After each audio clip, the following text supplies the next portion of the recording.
photo with him, the husband and wife. Can you arrange one? By this administration for its ever-deteriorating situation on human rights. I believe that is exactly why we have this hearing today, so that there will be no ambiguity about the status of human rights in Vietnam. It is bad and getting worse by the day.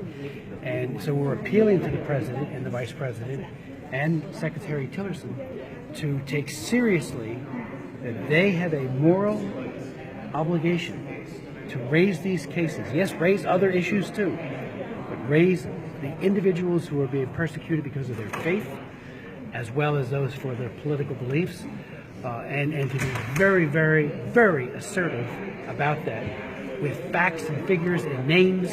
You know, one of the things that Ronald Reagan did so extraordinarily well and risked superpower confrontation with the Soviet Union. He and Secretary Shultz, when they were in Moscow, would meet with political prisoners, would raise those cases eyeball to eyeball. There would be no, here's some names that they would slip to him in the middle of the night. It was very, very open, and I think it made a difference. The contrast was last year with President Obama, who went to Hanoi and missed a huge opportunity to get political prisoners freed, and instead, it was one big vacation. And I was extraordinarily disappointed with that trip. We had asked him to raise individual names, and the proof was, as he took off in Air Force One, they went and arrested even more people. There's got to be a consequence. We have all the laws on the books that we need. We're going to do even additional legislation, similar to the Vietnam Human Rights Act. But right now, under the Magnitsky Act, we can hold individuals to account anywhere in the world where they commit human rights abuses. We can say, if you ever want to come to the United States, sorry, it's denied. You and your family, you can't send your family and kids here to go to school, for example, to universities, because you commit torture, you disqualify yourself from that kind of travel to this country. We'll also disallow you from using our banking system and our financial system. You become a pariah as an individual because you have tortured and you have abused individuals.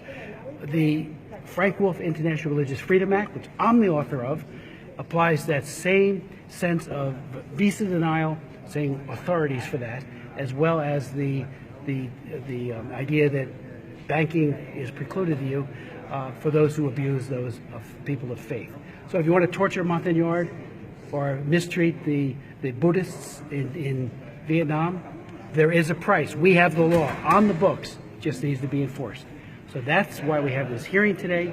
It's an appeal to the President and to the Vice President and the Secretary of State to take seriously our moral obligation to raise human rights. If you want a better trading situation with the United States, if you want to cooperate in the area of security, at the core of it has to be how well or poorly are you treating your own people. We stand in solidarity with the oppressed, not the oppressor. And the oppressor is the Prime Minister and the government of Vietnam. And the people of Vietnam deserve better than what they're getting from their government. Congressman, do you have any concerns about an American foreign policy that relegates American values and human rights to the back seat? Well, it's been relegated for 8 years under President Obama. Human rights were put not just on the back seat, but outside the car. And I find that when I've had hearings on countries all around the world, including Vietnam and China, where they have not raised human rights issues in any meaningful fashion, even Iran. That said, there's an opportunity, and of course we await whether or not the President will be what I hope he will be, very strong and disciplined when he talks about human rights, and when he talks to leaders, has names, lists of names, and say, release these people. When President Obama met with Hu Jintao, and here he is, a Nobel Peace Prize winner, this is President Obama, and we were I had a hearing calling on him to raise the issue of Liu Xiaobo, who got the Nobel Peace Prize as well, as we all know. He was standing side by side with the jailer of a Peace Prize winner and hundreds of thousands of Falun Gong, Tibetan Buddhists, Uyghur Muslims, Catholic and evangelical and Protestant Christians who are in jail, horribly being mistreated and tortured. Human rights. Our president, Obama, not only demurred, he said no mas pretty much, and he said, well, they have a different culture and they have a different political system. Yes, it's a dictatorship, and you insult the Chinese, Mr. President Obama, when you say they have a different culture. The Chinese people understand human rights. What do you think Tiananmen Square was all about? What do you think all these brave and courageous people, just like in Vietnam, who stand up and suffer prison because they want freedom and democracy and fundamental human rights? Right now, the new administration is somewhat of a blank slate. They're new. Certainly Mike Pence understands human rights, having served in Congress, so I have very high hopes that he will be a strong voice, and I hope equally the President will be a strong voice and a very effective one on behalf of the people of Vietnam and other suffering dissidents, bloggers, journalists, religious freedom advocates all over the world. One more question I have to ask. What are your thoughts about a potential lawmaker body slamming a reporter? This is about freedom. No comment on that? No, not even no comment. This is all about Vietnam and fundamental human rights.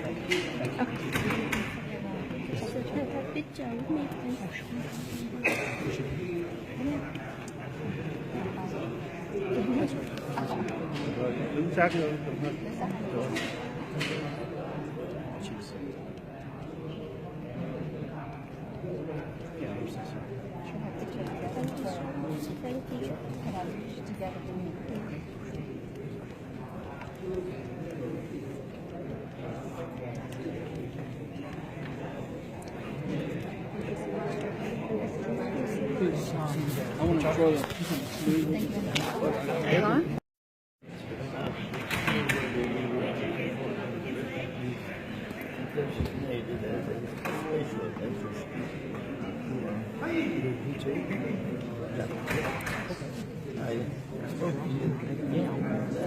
Thanks for having us tonight.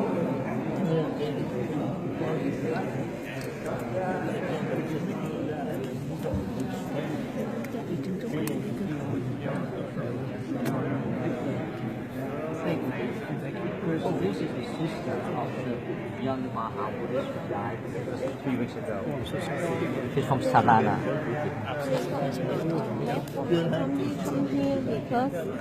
Because over there, very dangerous, and then my brother, he died already. But like he my family want to be dying. I don't want it. They already threatened to arrest the 2 brothers of the deceased, of the victim already. Yeah.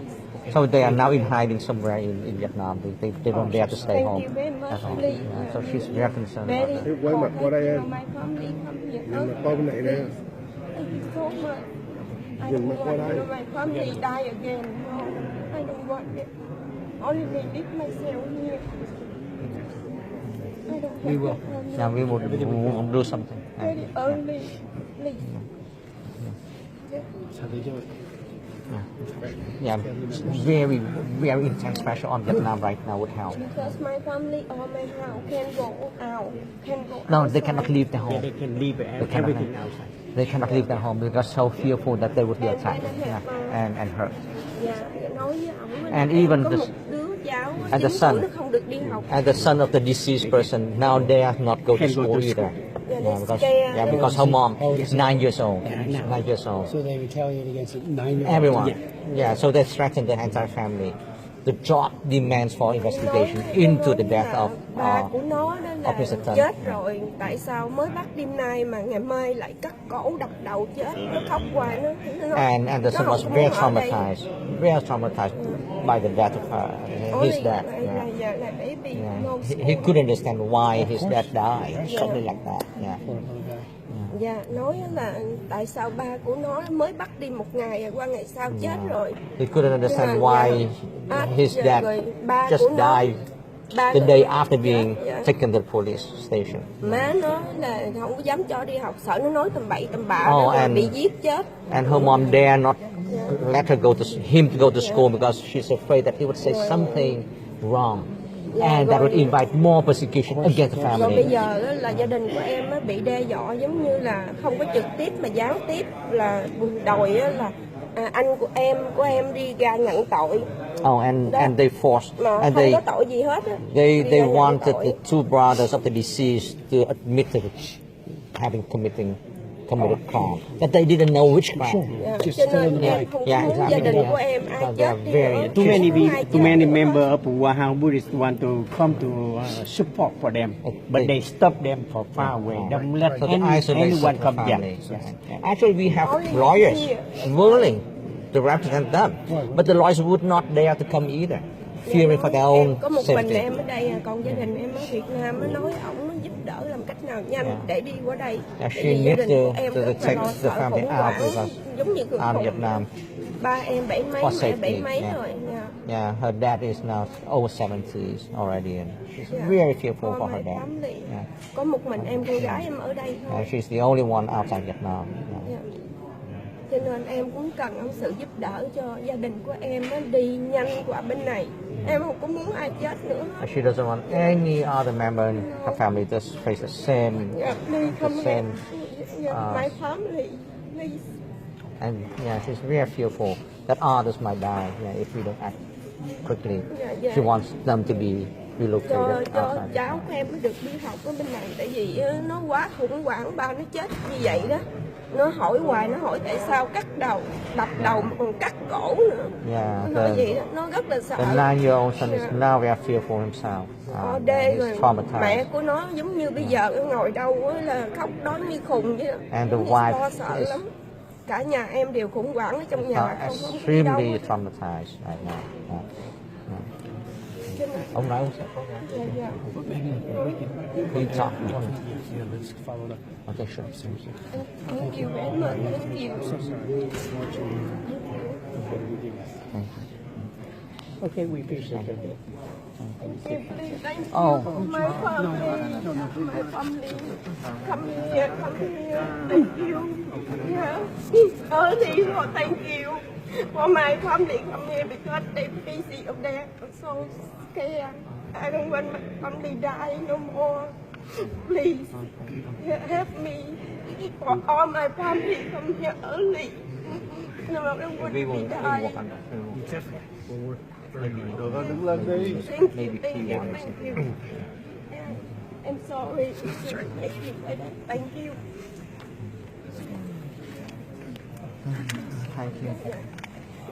Lên sọc. Okay, sure. Mình lên ngồi phòng gỡ. Mình lên phòng gỡ. Chụp hình chưa? Chụp này, chụp hình. Cái máy của anh đâu rồi? Chụp hình chưa? Chụp hình chưa?